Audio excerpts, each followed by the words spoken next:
About 5 local governments out of the 16 in Kwara State are prone to flooding, which occurs yearly. And these are mostly in Kwara North Senatorial District.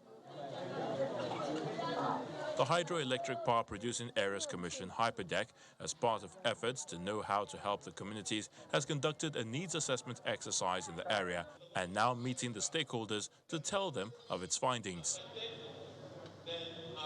This is just as the HYPERDEC said that it is collaborating with the National Directorate of Employment to train no fewer than 500 Kwara youth in 1 year.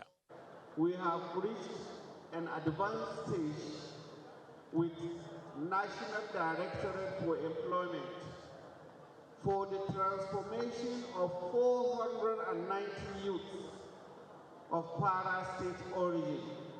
10% of them must be persons with disabilities.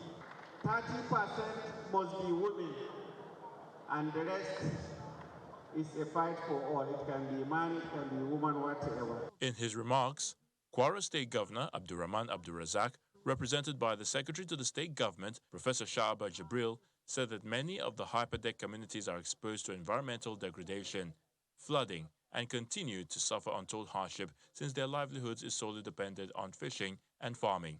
The perennial problem of shortage of power supply, disasters such as lead poisoning is a mineral, such as lead poisoning and erosion will soon be a thing of the past. A representative of the flood-affected communities urged the Commission to find a way of alleviating the poverty level of the communities as they need to be educated and empowered. What we can give you and offer you are prayers. Prayers for you to be successful. Because the poverty level that exists in the catchment area, in the riparian communities of those impacted by the River Niger downstream is so huge that you need prayers and a very holistic approach to sit down with resource persons from this community to be able to do a complete roadmap. Meanwhile, the Managing Director of HYPERDEC also went to Kogi State to brief stakeholders on the outcome of the need assessment exercise conducted by the Commission. HYPERDEC says this is in line with the act that established the Commission, which is to carry out survey of hydroelectric power producing areas in order to ascertain measures which are necessary to promote its physical development, among others.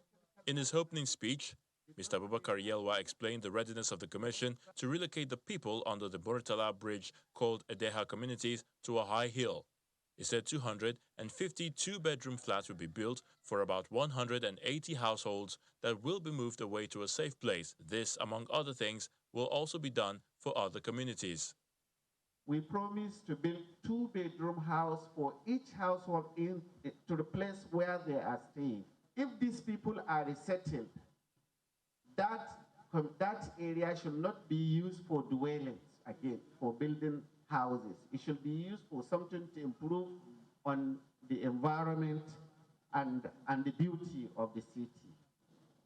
I can guarantee you on behalf of His Excellency that we've taken notes of your observations and the things you have said we should, as a government, do. Not forgetting the almighty challenge in Ibaji Access Road.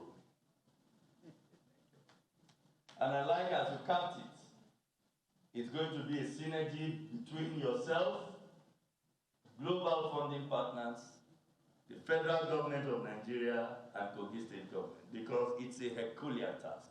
And for both Kwara and Kogi states, it will augur well for the Commission that the people are relocated in order for resettlement projects to commence in earnest.